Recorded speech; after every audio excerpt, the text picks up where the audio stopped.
Okay, hello everybody, and welcome to Dine with the Divine. I'm your host, Ashley, and together we'll be exploring the magical, the mystical, and everything in between. So on today's episode, we're going to talk all about medieval magic and a goddess who may have been keeping somebody prisoner. So I hope everyone is having a great week, and if not, I hope it gets better soon. Today we have a fantastic guest, as usual. Today we have Tudor Beth, and Tudor Beth is a hereditary witch and has been writing about magic for over 30 years. Her latest work is The Hedge Witch's Little Book of Lunar Magic, and is the fourth in this series. Hi, Tudor Beth, how are you today? Hi, Ashley. I'm good, thank you. How are you? I'm doing okay. As I usually start off asking people is, how did your journey with magic begin? Primarily because my father and his family actually were pretty much witches. We use that term a lot now, but I think a lot of it has got to do with folklore, which really ties in nicely with your episode today about medieval magic and things, because it really is just folklore. It's traditions and superstitions and different faiths and beliefs that have just been passed down from family to family member. And like I say, I got mine from my father, who got his from his grandmother, because he was brought up during the war years with his grandmother, as many children were sent out of London during the Blitz.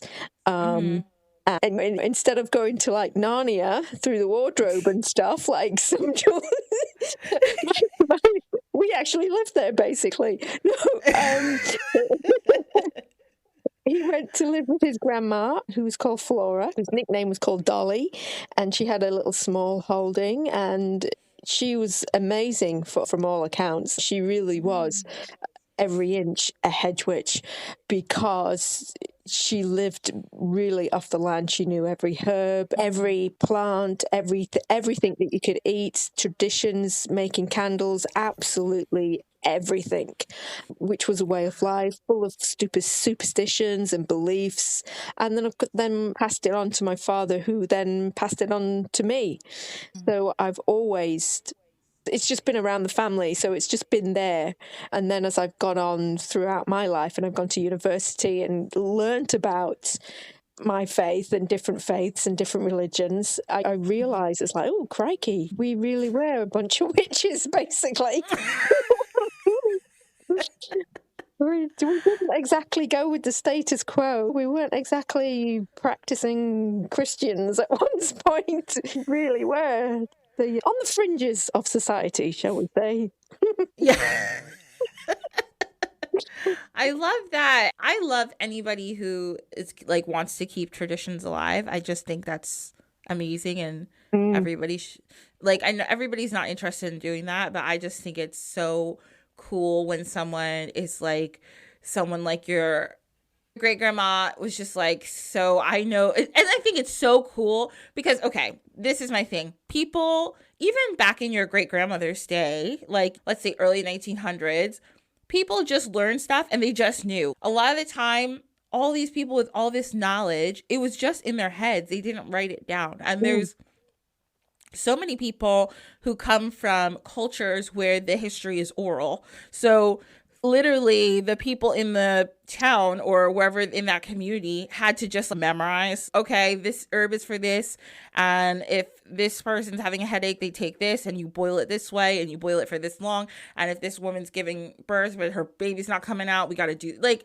people just knew stuff. I think that's so awesome that your great grandmother was just walking around with all this knowledge in her head. Like, she just lived off the land and was just like, yep, this is for that. Like, it's so, I just love that people, and I guess a lot of the arguments sometimes is back then people had time. I'm like, we have time, we just act like we don't. Like, we could probably do it if we wanted to. I think that's fascinating that she could just know that sort of thing and then pass it down to her grandson, who then passed it down to you. I just think that's so beautiful. And then whoever she got it from, pass it down to her. Like, so you literally are carrying like hundreds of years of knowledge within your brain, and I think that's amazing and beautiful. I just want to Yes, mention yeah. And you said something there about midwives, and yes, they were all midwives. She was a midwife. My grandmother was a midwife. that. Her mother was a midwife. They had so Yeah. much knowledge, female medical knowledge, that the male medical industry now is just pooed and go, no. Yes. Um, and it's going to come back to bite them, basically. But yeah, they had so much knowledge for female knowledge. What herb do you need to take if you got water retention? These kind of things. Yes. If your baby what can you start drinking? The raspberry tea leaves, and you take this, you take that. And now me, as being a crone, going through like the menopause, I remember the things that she told me, that you need this. And as a young person, a young woman, you don't really listen to it. And now I'm thinking, Yeah. oh my goodness, yes, I should have listened Yeah. to her more when she told me these things. Yes. I know. Oh my gosh. Drink this. It's When you get the hot flushes, you need to drink this. yeah. It's like, oh, I don't need that. I'm I never going to go know. through the menopause. Yeah, right. I know. It's like, and then the day comes. Yeah. Yeah, that's so. Oh my gosh, I love that. And you were right. It's women.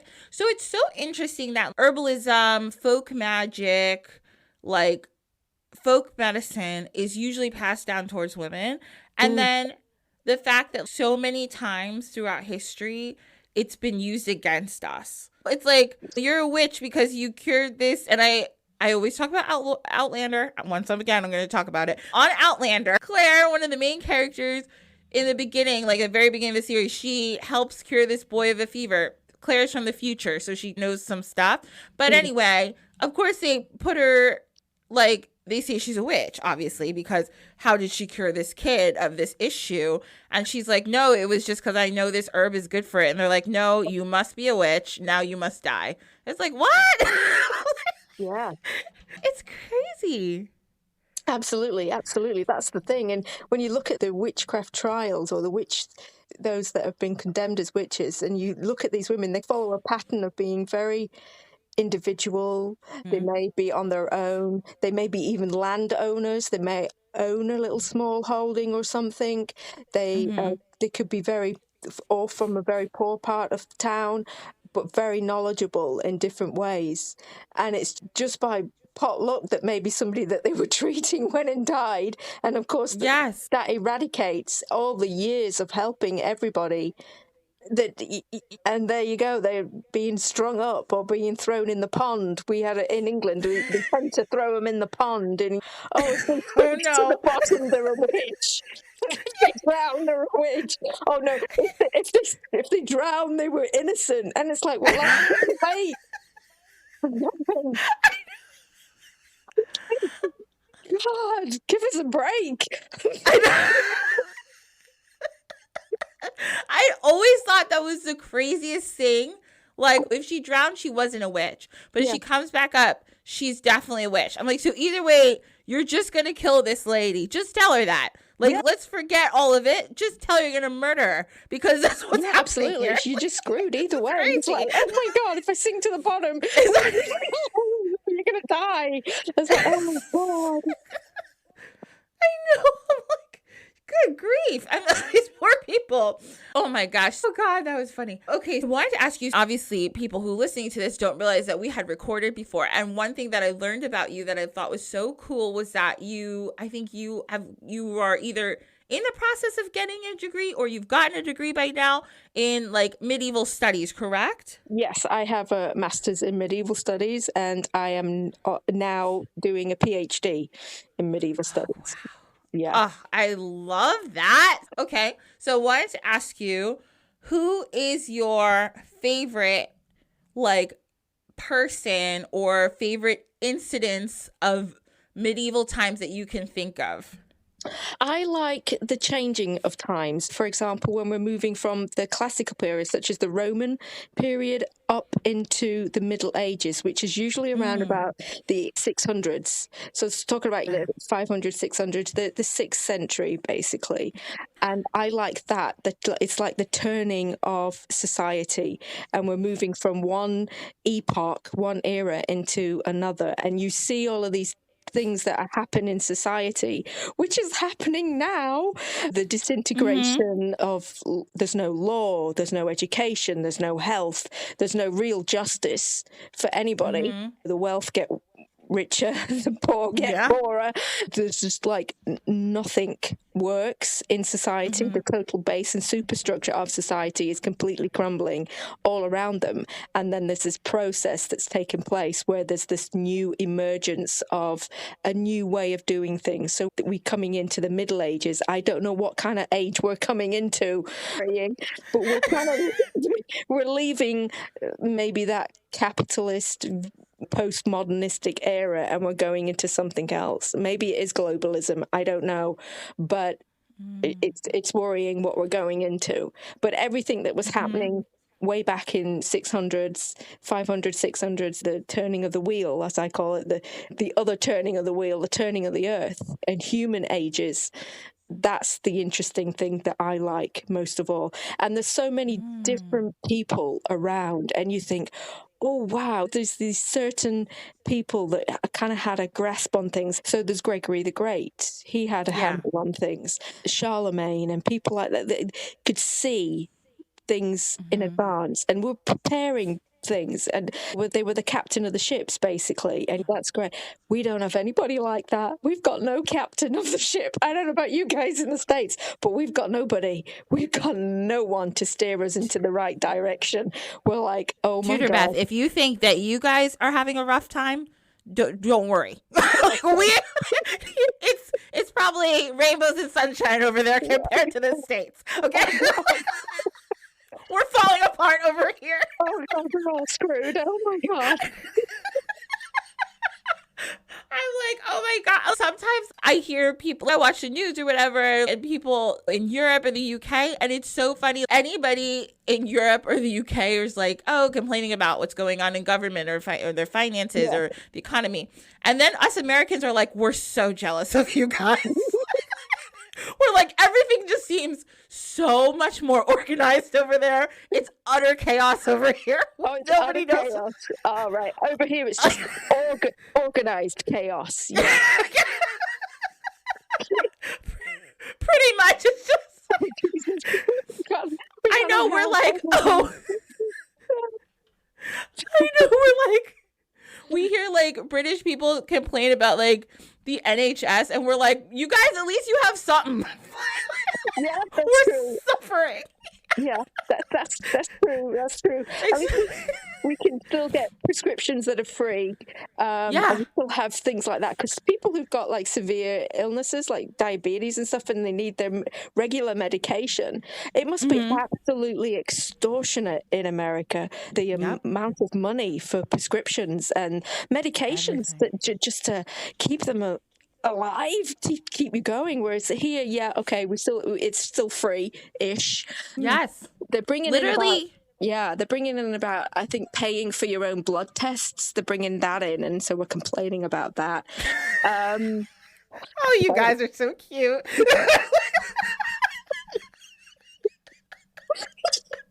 You guys are adorable. I got blood work done a few months ago, and I got like my insurance paid for a good chunk of it, but I still had to pay. So the bill actually, the whole bill was like $1,000 for some blood work.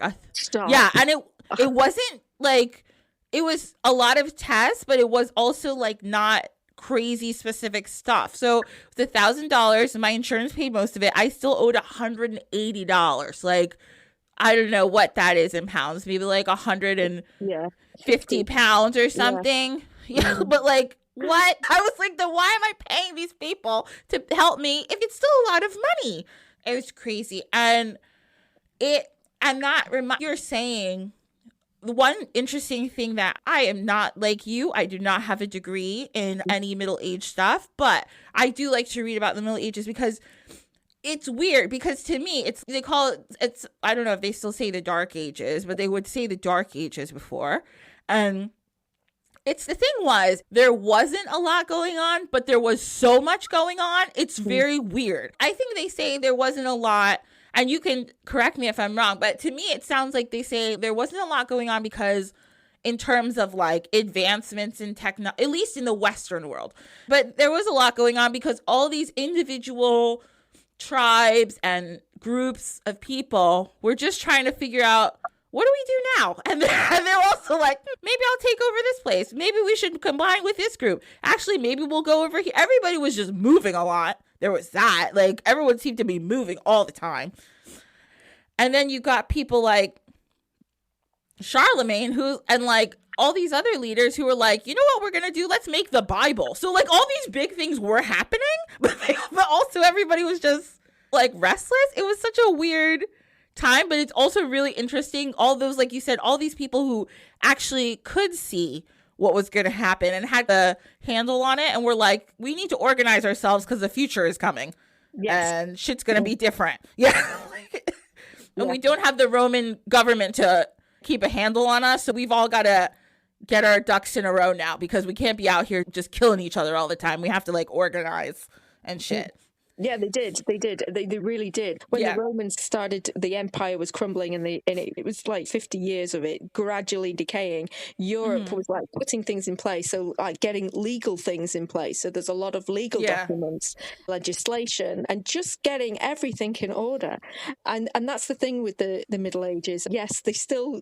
A medievalist will cringe when anybody uses the term Dark Ages, because what you have to think about is that it is 1,000 years of history. Middle Ages is 1,000 years. It's from basically 450 to 1450. And if you look at what was happening in 450 and then you compare society in 1450, you think, oh my God, they really did. They did do a lot. Every single aspect, the culture, art, design, clothes, food, the wheel, the movement, the plow, everything. So many things that happened in every single area of life and society. Maybe not good, because I go back and I think about how Romans were so clean. They really were clean, washing and bathing and stuff like that. And you get to the Middle Ages and you're like, oh, we might have a bath a year. Maybe the hygiene went down a bit. Who knows? You know what I read? Yeah. You know what I read the other day? So I was reading about, and I don't remember what year it is. I think it was like in the like 1000. So like, but I believe it's called St. Bryce Day. It was like a day where the English killed a whole bunch of quote unquote Danes, but Viking people. Yes. Yeah. Yeah, but they were talking about tensions leading up to that. They're talking about how, and obviously they say Danes, but Danes refers to, they don't know if they were actually Danish. They could have been, there was like a term that people use for any Norseman, right? So they were talking about how one of the tensions that was in Middle Ages England at the time was that like the Danes had been there so much that a lot of them had settled there, and now they were like intermarrying. And a lot of the English women preferred the Danes because they washed like once a week and they like wore perfume and they braided their hair. Yeah. It became like a huge problem. Everybody was like, we have to get rid of them because they won't marry British men anymore. And they're like, yeah. And the women were like, yeah, because you guys smell. And these guys over here, like they wash themselves at least once a week. Their hair is pretty. And they use perfume. Like, why wouldn't we do that? They were like, now we really got to get rid of these people. They're like, for the sake of the children, now we have to get rid of these stains. They're ruining everything. So funny to me. Exactly. Yeah. My cousins are Danish, which is still called Danes, but yeah, it's not. Yeah. Things don't change. We don't change. I know. We're still in the Middle Ages. I'm just like imagining, I love to play out scenes in my head. So I imagine like some girl, like she goes to like her local market and she's buying apples, right? And there's the guy who sells apples to her is like really into her. And he's thinking, I really want to talk to this girl. Like I'm really going to try to talk to her dad and see if he'll let me marry her. And she likes him, but not like that. She just thinks he's a nice apple salesman. So then one day, this hot Dane who smells like roses and he has 6 braids in his hair walks through the market and she's like, I'm in love. I'm marrying this guy. Because look, A 14-year-old in the year 1000 is the same as a 14-year-old in the year 2024. Their hormones are raging. So she sees this I'm just saying he's tall. Maybe he wasn't. But in my head, he's 6 feet tall. He's gorgeous. He has blue eyes. He has dark hair and it's braided and he smells like roses. Of course she's going for that guy instead of the Apple salesman. Can you blame her? No. Come on. No, God, yeah. Definitely. Go with that hot Dane. Absolutely. Come on. Of course. The British government had the audacity to get mad about that. Calm down. Definitely an alternative take on it. I've never thought of it that way, but I will now in future. Thank you. These are the things I come up with when I'm in the shower. I'm like, you know what? I bet it played out just like this. You should write those things down. You should really write those things down. Really cool. I can make up a story about just about anything because I've just always been like that. But oh God. So anyway, after that story time, we're gonna go to our dish of the week. So we have an article here about eating during different moon phases because we're associating this with Tudor Beth's latest book. So in this, everybody's different, but in this particular article, this woman associates different goddesses with the different moon phases and then talks about what she would eat or drink during the moon phases. So I thought it was interesting. So for her new moon phases, she has a prayer and she prays to the goddess Hecate for the new moon to help with her cleansing of her body. And I'm going to post it on the show notes so everybody can read the prayers that she has on here. But she makes these dark moon herbal teas. For a morning detox, she uses dandelion leaves and nettle, which is like super healthy. I love that. Lions are so good for everything. And every spring, I'm like, I have tons of dandelions just grow in my yard and I don't use pesticides or anything. So I was like, oh, I'm just going to pick them all. And then I don't. So this year I'm going to do it. Because every year I say it, and I've been living in this house for 4 years, I haven't done it. But they're so good for everything. You can put the leaves in the salad. You can make dandelion mead. You can make dandelion honey. If you have allergies, it's really good to help the pollen and stuff in it. Helps you be desensitized to pollen. It helps you with that. Okay, so also you can make a refreshing afternoon tea brew with mint leaves or ginger. Ooh, I like ginger tea a lot. And then for evening, you can use Mania, which I've never heard of, but it brings a lovely glow to your cheeks. Or you can use mugwort tea, which helps you enhance dreams. I could do a mugwort tea, but I usually do it at night before sleep because it can make me a little woozy. It's not like a drug, but it can get you in. It can get you there, guys. So just be careful with your mugwort tea. Okay, so then for the waxing moon, this particular article, she has a prayer to Bridget to help bless with food stores and keep them healthy and have gentle nourishment. So for the waxing moon, she makes a spring green salad with soaked seeds. That sounds good. She uses spinach, cilantro, parsley, arugula, kale, or other foraged greens like dandelion leaves like we talked before. And then for the seeds, she used almond, pumpkin seeds, sunflowers, hemp seeds. And optional, you could use lemon, salt, and some dried nettle seeds. And then for the full moon makes us nice and full. She is doing a prayer to the goddess Inanna, the Sumerian goddess. And she talks about dark chocolate. Ooh, okay, that's nice. So she makes a little whipped dark chocolate situation. 70% dark chocolate, 1 cup of whipping cream, and then some sugar or other sweetener. And then for the waning moon, we're going to the goddess, and I'm never saying this right. I apologize. Surdwin? Probably not right. Sorry, everybody. And this is the goddess of transformation and helping to discard what no longer needs to be. And for that, making a vegetable broth. Okay, thank you to this woman, Diane Peruzzo, whose blog I'm reading from. Thank you, ma'am. That was delightful. Very nice. Very nice. Yes. Okay, so now we're going to do our tea time. So since our last conversation, I was like, oh, I want us to learn a little bit about what magic was like in medieval times. So this is a little farther forward, but why not?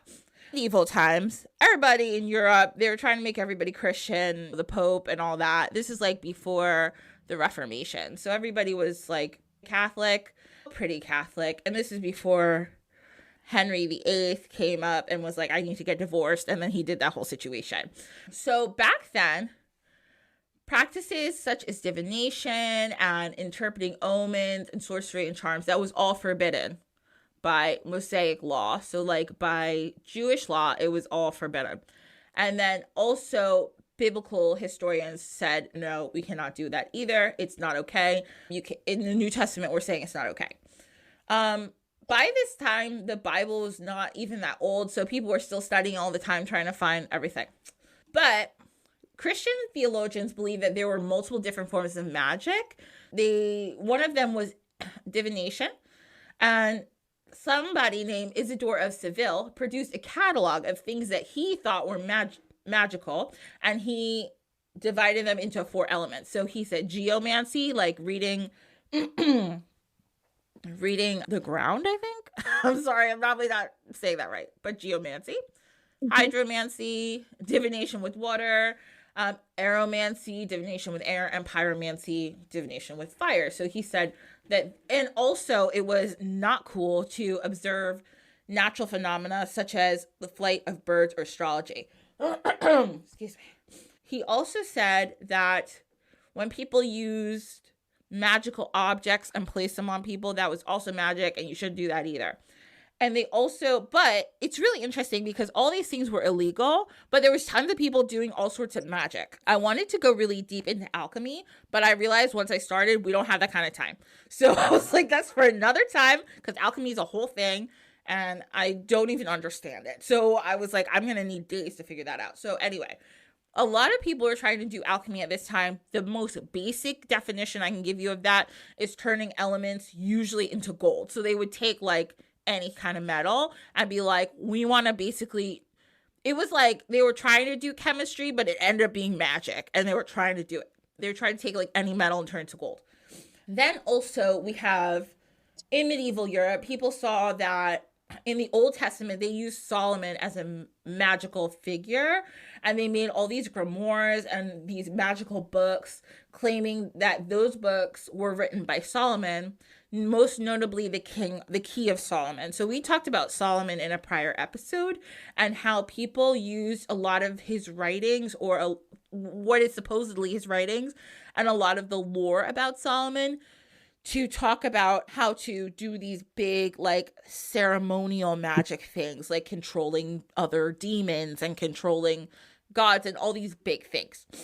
In medieval Europe, also in early medieval Europe, magia was a term of condemnation. So if you mention that, it was like, no go for you. You're about to get your head cut off.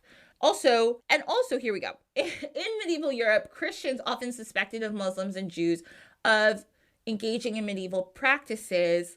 In certain cases, one of these medieval practices, they would say that Jewish people sacrifice Christian children, but that was really just racism. It wasn't like they were doing that. It was just racism. They just wanted an excuse to be racist. They also, a lot of Christian groups would accuse each other, and like, because back then, just as now, I think they said there's like almost 200,000 different types of Christianity. Back then, their Christianity was still new-ish, so there was a lot of different interpretations of it still, and they would fight each other about who was right. This was a big problem. They would also use magic to like fight against each other, be like, oh, this group is wrong because they do magic. This happened to one group called the Hussites. They were a proto-Protestant group from the Czech Republic, who was run by this guy named Jan Hus. Jan Hus really believed that there should be freedom of preaching, there should be community for everybody, and that church clergy should live in poverty and they shouldn't have excess like he believed that the Catholic Church did at the time. So because he had all these like really like wild beliefs, people thought he was a witch, and they would call people who followed him a witch and magicians and all that kind of stuff. Okay, so then medieval Europe also saw the term malficum, applied to forms of magic that were conducted with the intention of causing harm. And then later, the Middle Ages saw the word for practitioners. Oh, there became now, sorry. They also had all these different words for different practitioners. So in different languages, there were different words for like who they thought were bad magicians. And I'll get more into that in a second. But we have sorcery, I can't speak French, sorcery in French, hexe in German, strega in Italian, and bruja in Spanish. And the English term for malevolent practitioners of magic was the word witch, which derived from the Old English term wicca. Magic was a major component and supported contribution to the belief and practice of spiritual and healing practices. When earlier Tudor Beth was talking about her great-grandmother, that was sometimes considered magic, but it was sometimes fine. So it's really weird. I was reading all about this. Basically, if somebody did like healing magic, and it could be as simple as herbalism, like just using herbs, it was considered magic, but it was fine a lot of the time. Because they'd be like, basically, if you're praying to a Christian God while you do it, it's not magic. But if you do it and you say something that we don't like, it's magic. So you had to be really careful about what you were doing back then. It wasn't safe at all. So there was a lot of misinterpretations of things being like, there's a lot of misinterpretations of magical things because people back then were made to be so afraid of like hell. So everybody was so frightened of hell that anything that was like not completely Christian, they had to then question because everybody's like, oh, if you do this, you're going to hell. And that was the church's doing of making everybody really scared. In a medieval Jewish view, there was a separation between mystical and magical elements of the Kabbalah. So everybody probably at this point knows what the Kabbalah is. And they divided it into different sections. So there was like the theological Kabbalah, and this is like what people studied. And then there was the meditative, the theurgic, I can never say that word either, I'm so sorry, practice of Kabbalah. And those people were considered like the magical people. But even though that they didn't really like magic, there was this feeling that a lot of kings, when kings became kings, when there's a coronation, they were seen as gaining this divine or holy light. So then they themselves had like sacred magic. And they would say that the king, you pick any king, it's like Charlemagne or any of the big ones, right? William the Conqueror, once they became king, that they got this divine supernatural magic. So it's interesting how they didn't believe in magic and didn't want it, but they used to say that these people now were like special because they had magic. Okay. They used to use a lot of different tools. They would use instruments such as magical amulets, talismans, potions. They would use specific chants and dances and prayers. And this is all in medieval Europe. There was an idea that sometimes that these magical things were brought by the devil. Like this was a big thing, that if people did certain chants or certain dances, they would think, ooh, this is a little too spicy. This must be the devil. So you had to keep your spiciness down too. It had to be real plain. Because if you danced too much or you said a little bit too much Latin, they assumed it was the devil. Also, a lot of people couldn't read at this point. So if they said something a little too, like if they said something in Latin, if you were like a regular, let's pick any country in Europe at this point. Let's go to England, right? Pick anywhere in England and somebody, a countryside person, knows a little bit of Latin. They assume the devil taught them that because that person was a regular person. They probably didn't go to school. So they're like, oh, this was the devil who taught you this. So you have to be real careful about what you were saying. It's crazy. Let's see what else we have to talk about. There was a book called the Sefer Harzim, which was a Jewish magical text that was very popular at this time, that was supposedly given to Noah by the angel Raziel and passed down through biblical history until it ended up with Solomon, who then used it for magical purposes. So there was a lot of Jewish mysticism that was also being studied at the time by medieval magicians. And then in 1456, there was a seven arte prohibitae, or the artes magicae, or that was prohibited by canon law. And this was written by this guy named Johannes Harblib. And there's sevenfold partition reflecting the arts that he was like, these are no-go anymore, guys. There was nigromancy, which was black and demonic magic, geomancy, hydromancy, aeromancy, pyromancy, chiromancy, which was palm reading, and scalpomancy, which was reading of the shoulder blades, which I was like, oh, interesting. So by 1456, he's like, these are an absolutely no-go. Everybody stop doing magic. Absolutely not. But guess what? Everyone kept doing it. The last couple of things that I'll talk about were the kind of popular forms of quote unquote magic at the time. Astrology was really popular. This was really loose. It wasn't practiced the same way people practice it today. There was presence of astrology in the Middle Ages that were recorded on the walls of San Miniato al Monte Basilica in Florence, Italy. The art on the wall there actually depicts all of the zodiac symbols. People practiced magic, and they used to use the zodiac symbols in considering that they thought the zodiac symbols were associated with different body parts. So they thought sometimes they could use the astrology to like help heal people. Then there was your average divination, and divination back then was a little different. We don't know too much about it, but a lot of scrying was done. So looking into mirrors, looking into water.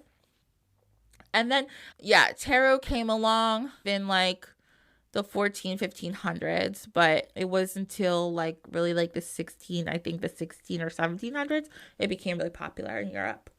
People used charms a lot, and they would use blessings and prayers, and they would maybe put them in little bags, almost like the way people use mojo bags, and they would attach it to themselves. They would maybe take little figures of saints or Christ or a cross, and they attach it to them, same way people do now. They would attach it to themselves. They would be blessed by whomever, and they would carry it around, or they would give it to people in their family who were sick or something else was going wrong with them. They would use them in exorcisms, and they would have these prayers that they would say over people, but that wasn't considered magic, even though it was basically magic. And then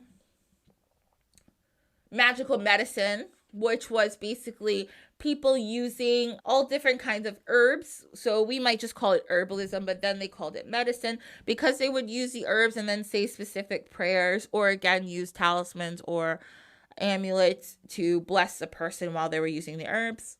And then the last one was what they call quote unquote sorcery. And this was literally what they would divide it into white or black magic. So they said if the healer was trying to heal you, it was white magic. And if something went wrong, the person could easily be accused of black magic. So if you went to a quote unquote healer and they gave you some herbs and it didn't work and you died, your family may say, oh, it was definitely black magic because he died. But the case could have just been that you were just going to die anyway. But yeah, so that was some medieval magic. And then the last thing I'll mention is this book called The Lacnuga was a collection of miscellaneous Anglo-Saxon medical texts and prayers. And it was mainly written in Old English and Latin. And this was a book they came upon, I don't know what year, but I think it was actually not too long ago, maybe 100 or 200 years ago, somebody actually found this book. And there's a bunch of different prayers in it. Oh, he found it in the 1800s. This guy named Oswald Cockney. And he compiled it. He said that the book was probably written in the late 10th or 11th century. And there was a lot of herbal remedies. And there was a lot of different prayers in the book. I'll tell you one. Like, there's a prayer that you can say over black ulcers, which sounds terrible. I'm so sorry you had black ulcers, whoever that was. Different prayers, and most of them are like Christian prayers or praying to prophets or God or Christ. It's interesting. And there are just certain rituals that you do with it. Yeah, that's a little bit about medieval magic. It was there. It was always outlawed, but everyone was still doing it. That's all you really need to know about it. Ooh, this is a lot to say, but that's some of your quick and dirty manual to medieval magic. Okay, so our last part of this show is our story time. First story time today, since we were talking about lunar magic before, we're going to go back to talking about lunar magic. we're going to talk about the goddess Selene. I always like that name, and it always makes me think of Selena, the singer. R.I.P. Selena. Selene means light, brightness, or gleam. And Selene was a Greek goddess. So she is literally the moon, right? So she's also described as one of the deathless goddesses or gods. She is like Nyx. We talked about Nyx before. Deathless. She cannot die because she is the moon. Nyx is the night. She's not the goddess of the night. She's a night. Selena is not the goddess of the moon. She's the moon. She's also known as Mene, which also means like month or menstruation. She is a Titan. And her parents were Hyperon and Thea, and her brother is Helios, which is the sun, and her sister is Eos, the dawn. Wow, my Jersey accent's coming out really strong right now. Sorry. It's like, geez, the dawn. Oh my God. Okay. So she bathes in the ocean before riding into the sky every night. Okay, we can get that with the tide. Her chariot's driven by horses, mules, and sometimes bulls. She always rides side saddle because she's cute, and that's what she does. And everybody says she has the most beautiful, lovely, silvery hair. She may also have a dragon somewhere that she's hiding, but we don't know for sure, but it might be there. Sometimes they say that Selene she's the one who causes the eclipses. She also loves making love. And sometimes she wants to be with Zeus. Sometimes she wants to be with Pan. She should probably stay away from Zeus because I don't know if she heard, but his wife is wild and she should probably not have to deal with that. Sometimes she wants to deal with Pan. Whatever, that's fine. She has mad kids with both of them. She just has children everywhere. No problem, Selene. So her favorite lover of all is this shepherd boy, and his name is Endymion. That's what we'll call him. And he's a shepherd. She's so obsessed. So here's the problem. Endymion fell in love with Hera, and then Zeus punished him with eternal sleep. This is why I can't stand Zeus. I will talk about it to the end of times. I will never talk about Zeus on the show in a story time because he's so annoying. He's the most annoying mythological figure that I know. He's so annoying. I can't stand. Every time I'm like, oh, you're same. I'm like, Zeus, you're a god, cool, great. Like, I honor you for that, but like other than that, you're just like, you're doing too much. Yeah. like, okay, calm down. So Endymion, he fell in love with Hera. Zeus punished him with eternal sleep. Okay, Zeus, whatever. It's not like you're not sleeping with somebody else all the time. Hera didn't even sleep with him. He just, whatever. Okay, I'm not going to go into it. So he was sleeping. Apollodorus said that because of Endymion's surpassing beauty, the moon, aka Selene, fell in love with him, and Zeus allowed him to choose what he wanted to do. He could either choose to be asleep forever or remain deathless and ageless. So what Selene does is she keeps him under this eternal sleep spell and only wakes up when she wants to make love. Which, okay. I don't know how I feel about that, but that's what's happening apparently. She spends her days in the Anatolian caves in which Endymion sleeps. She apparently has 50 kids with him. Each represents one of the moons of the Olympiad, which is all the moons over a course of 4 years. She's said to be the mother of Mauriceus of Athens, who is a legendary polymath, philosopher, historian, prophet, seer, priest, poet, and musician. And she is said to be the founder of priestly poetry in Attica. He composed hymns and prose and oracular responses. So we actually are going to talk about this in a future. The way I'm going to organize these episodes. Actually talked about in a future episode. There were certain poets that would hang around the oracles, even the Oracle of Delphi, and they would translate their prophecies into, I think it's, what's it called? Is it called didactic? I think it's dactylic hexameter, like a poem. If you've ever read like the Odyssey, if you know the way it goes, like a poem, that's how they would translate the oracle's responses. This person was said to be one of those poets who would translate, which is pretty cool.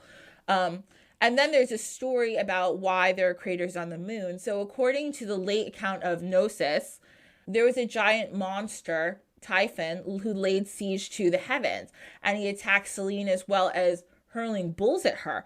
But she managed to stay the course and rushed at her, hissing like a viper. Selene fought back, and the giant then locked horn with Typhon. Afterwards, she carried many stars on her orb, reminiscent of their battle. So Selene got into a fight with this giant monster, and then her bull locked horns with the monster. But because she had all these scars, that's why the moon has craters. Also, don't ever tell Selene that you're prettier than her, because she has problems with that. There was this nymph named Ampulis, and Ampulis was loved by the god Dionysus. So Ampulis was really pretty. Ampulis, one day, she rode on a bull and then proceeded to compare... Oh, sorry, wait. Let me start that again. Ampulis was a very pretty nymph and loved by the goddess Dionysus. Ampulis rode on a bull and proceeded to compare himself to Selene, saying that he was just as beautiful as Selene and that he had horns and that he rode bulls just like her. So Selene got pissed off that he said that and sent a gadfly to sting Ampulis's bull. The bull threw Ampulis off and gorged him to death. So don't ever say you're prettier than her, because she'll find a way for you to die. It's pretty scary. She's not playing any games. Selene is loved by musicians, sorcerers, witches, and moon gazers. And she's the moon, but she can also be seen as a very beautiful woman with I didn't know what this was called, but I'm glad I do now, a diadem, which is one of those beautiful like halo crowns. You've seen all the girls wear them. It's very cute. And her crystals are moonstone and selenite. And if you ever need help with sleep, you may want to ask Selene to help you sleep. And that's our story time about the goddess Selene. Don't know how keen she is on consent, because she's keeping this guy asleep in a cave. It is what it is. There's something we can do about that. Oh, very nice. I like that. Yes. Okay. Yes, Selena's cool. Like, again, maybe shouldn't be keeping this guy asleep forever, but like, that's whatever. But I do like Selene. Yeah, here's the thing. She's like, I like to make love, but I'm not about this whole, like, having this man live in my house. She's like, I'm just gonna see him when I'm ready. And you know what? I can't blame her for that. There's nothing wrong with that. You go, girl. Do it. Okay, everybody, go ahead. I'm sorry, were you gonna say something? Yes, absolutely. Okay, Tudor Beth, thank you so much for being here. And again, thank you for recording with me again. All right. And of course, as always, all of Tudor Beth's info will be in the show notes. So you can go on there. You can check her out. And yeah, I use Threads too. I actually like Threads. It's fun. No. Oh my God. I love it. I like it's just like chatting with people and just being like, hey, like, I think it's fun. I was never a Twitter person, but all of a sudden I like Threads. It's very odd. I don't know, but it's cool. Yeah, Twitter seems aggressive to me. Like, yeah, you know what I mean? Yeah. Okay. Thank you so much for being here, and thank all of you for listening. So this is Dine with the Divine, and we are also, like I said, we're on Threads, we're on Instagram, Facebook, YouTube, and I think that's it for now. If you like this show, please feel free to give us a 5-star rating. It really helps people find me, and it helps other people say, hey, that sounds like it's a pretty good show to listen to. You can give us a rating on Apple Podcasts, Spotify, or wherever platform that you listen to us on. If you have any questions, comments, feel free to email me at dinewiththedivinepod@gmail.com. And if you want to follow me, Ashley, I'm at SankofahS. That's SankofahS, and Sankofa Healing Sanctuary on Facebook. Thank you all for being here. I hope you have a wonderful week, and I'll see you next time. Bye.